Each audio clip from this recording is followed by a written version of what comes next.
Hello, everyone. Welcome back to another episode of the Jane and Alex podcast. I am Jane, and I am so happy to be here with you today. And I am Alex. It is great to see you, Jane, and it is great to be speaking to all of our listeners around the world. How are you doing today, Jane? I am doing really well, Alex. Thank you. I have my coffee, I have my notes, and I am ready to learn. But I have to be honest with you. Getting out of bed this morning was not easy. Oh, really? Why was that? Did you stay up too late last night? No, not really. It was just so warm and comfortable in my bed. I wanted to hit the snooze button on my alarm clock. I wanted to sleep for 10 more minutes. But I knew we had to record this podcast. Ah, I see. So you had to force yourself to get up.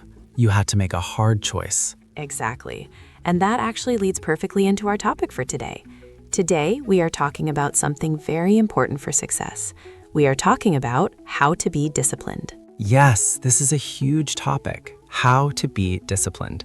It is one of the most requested topics we get from our listeners. Everyone wants to know how to stop being lazy and how to start achieving their goals. Right.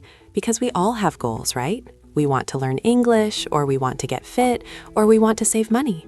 But actually doing the work, that is the hard part. That is exactly right, Jane. Having a goal is the easy part. Discipline is the bridge between your goal and your success. Without discipline, a goal is just a dream. I love that quote. Discipline is the bridge. So Alex, let's start with the basics. What exactly is discipline? How would you define it in simple English? That is a great question. Simply put, discipline is doing what you need to do, even when you do not want to do it. It is about controlling your impulses and your feelings. Even when you do not want to do it. That is the key, isn't it? Because it's easy to work when you feel excited. It's easy to study English when you are feeling motivated. Exactly. Motivation is a feeling. It comes and goes. Some days you feel motivated, some days you do not. But discipline is not a feeling. Discipline is an action. It is a choice you make every single day. So relying on motivation is a mistake? Yes, it is a common mistake. If you only study English when you feel motivated, you might only study once a week. But to be disciplined means you study every day, even if you are tired, even if you are busy. I think that is where I struggle sometimes, and I'm sure our listeners do too. So let's talk about some real life situations. Where do we need discipline the most? Well, there are three main areas where people usually struggle. The first one is health and fitness. The second one is work or study. And the third one is money. Oh, definitely. Let's talk about health first. I think this is the most common one.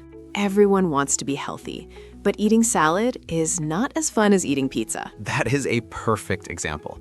Imagine this situation, Jane. You are at a restaurant, you are trying to lose weight, you promised yourself you would eat healthy this week, but then the waiter brings the dessert menu. Oh no, the dessert menu. That is dangerous. It is very dangerous. You see a chocolate cake. You really, really want it. Your brain says, eat the cake, it will taste so good. My brain definitely says that. So what does a disciplined person do in that situation? A disciplined person pauses. They think about their long-term goal. They say to themselves, I want the cake now, but I want to be healthy more. And then they say no thank you. No, thank you. Simple words, but so hard to say sometimes. This reminds me of a phrase I hear often. People say, I need to stick to my diet. Can you explain the phrase stick to? Yes, that is a very useful phrasal verb. To stick to something means to continue doing it and not stop. It is like glue. You attach yourself to the plan. So if you stick to your diet, you do not cheat, you do not eat the cake. I like that image, like glue. We need to stick to our plans. What is another common phrase we use when talking about discipline? Another good one is stay on track. Imagine a train on a track. If the train leaves the track, it crashes. If you stay on track, it means you are making progress and following your schedule correctly. So if I skip my English lesson, I am getting off track. Exactly. And to be disciplined, you need to get back on track as soon as possible. Okay, let's move to the second situation, studying or working. This is huge for our listeners who are learning English. It is so easy to procrastinate. Procrastination is the enemy of discipline. Jane, do you know what procrastination means? Yes, I do. Procrastination is when you delay doing something. You put it off until later. For example, I need to write a report, but instead I watch funny cat videos on YouTube for 2 hours. That is a perfect definition. We have all been there. To put off is another great phrasal verb. It means the same thing as delay. We put off our homework, we put off cleaning the house. So, Alex, how do we stop putting things off? How do we be disciplined with our studies? One great tip is to start small. Often we procrastinate because the task looks too big.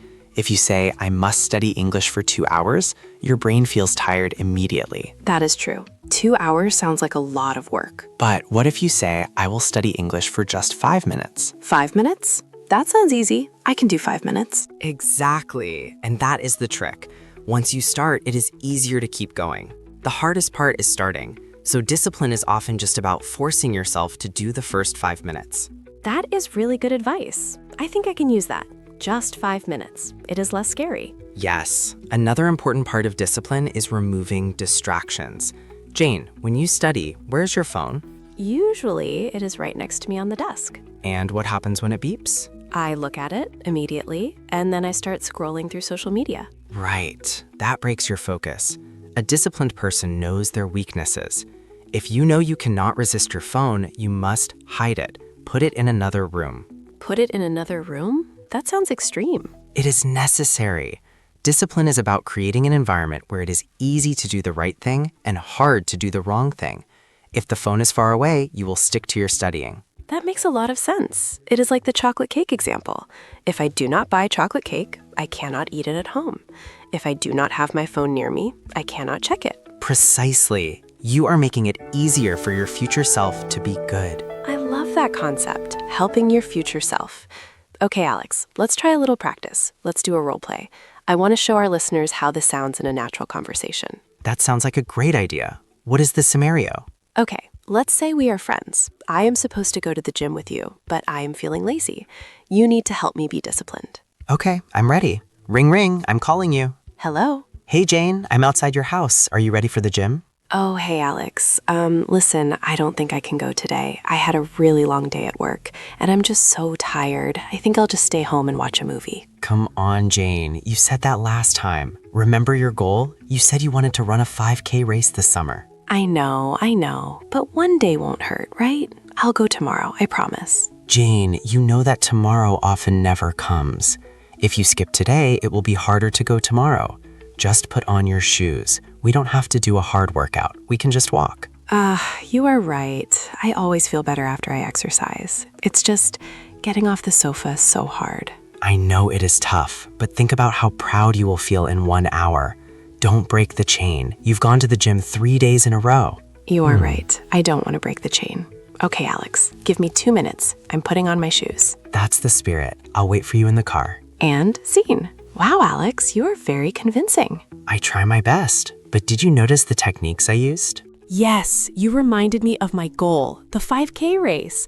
And you made the task smaller. You said we could just walk. And you talked about the feeling after the workout. Exactly. When you are trying to be disciplined or helping a friend be disciplined, you need to focus on the why. Why are we doing this? And you need to overcome the temporary feeling of laziness. This is so helpful.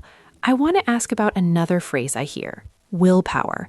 People say, I don't have enough willpower. Is willpower the same as discipline? They are very similar but slightly different. Willpower is like a battery. It is the energy you have to say no to things, but the battery can run out. The battery can run out? What do you mean? Imagine you have a stressful day. You use your willpower to be polite to a rude customer. You use your willpower to finish a boring report. By the time you get home, your battery is empty. That is true. When I am tired and stressed, I eat bad food. I don't have the energy to say no. Exactly. That is why discipline is about habits, not just willpower. If you build a habit, you don't need to use your battery. It becomes automatic. Ah, I see. So brushing my teeth is a habit. I don't need willpower to brush my teeth. I just do it. Correct. You want your English learning to be like brushing your teeth. Automatic. Something you do without thinking. That is the goal. Okay, Alex, let's talk about some common mistakes learners make when talking about discipline. Sometimes I hear people use the wrong words. Yes, one common mistake is confusing discipline with punishment. Oh, interesting. Can you explain? Sometimes parents say, I need to discipline my child. In that context, it means to teach them a lesson, maybe by taking away a toy. But self-discipline is not about punishing yourself. It is about loving yourself enough to do what is good for you. That is a beautiful way to put it. Self-discipline is self-love. It is not about being mean to yourself. Right. Another mistake is saying, I am a lazy person. You should not label yourself. Instead of saying, I am lazy, say, I am feeling lazy right now. That is a big difference. One is a permanent label, the other is just a temporary feeling. It is easier to change a feeling than a personality. Exactly. Language is powerful. The words we use change how we think. I have a question about formal versus casual situations. How would I talk about this with my boss versus my friend? Good question. With a friend, like in our role play, we use casual language. Come on, just do it. Don't be lazy. And with a boss? With a boss, you would use more professional vocabulary. You might say, I am very dedicated to my work, or I am focused on meeting the deadline, or I prioritize my tasks efficiently. Prioritize. That is a good word. It means putting the most important things first. Yes, a disciplined employee prioritizes their work. They do the important things first, not the easy things. Okay, Alex, we have covered a lot today. We talked about what discipline is, how to handle food and study temptations, and the difference between motivation and discipline. Before we finish, do you have any final tips for our listeners who want to start being more disciplined today? I have one final tip. It is called the never miss twice rule. The never miss twice rule. What is that? It means it is okay to make a mistake. We are all human. Maybe one day you eat the cake. Maybe one day you skip your English practice. That is okay. So I shouldn't beat myself up. I shouldn't feel guilty? A little guilt is okay, but don't stop. The rule is never miss twice. If you skip Monday, you must do Tuesday. Do not let one mistake become two mistakes. Do not let two mistakes become a broken habit. That is very encouraging, because I think many people give up completely after one mistake. They think, oh, I failed, so I might as well stop. Exactly. That is the trap. Perfection is not the goal. Consistency is the goal. Just get back on track immediately. Consistency is key. I'm going to remember that. And I'm going to remember the 5-minute rule. Just start for 5 minutes. That is a great takeaway, Jane. Well, Alex, thank you so much for all this advice. I actually feel more motivated. I feel more ready to be disciplined now.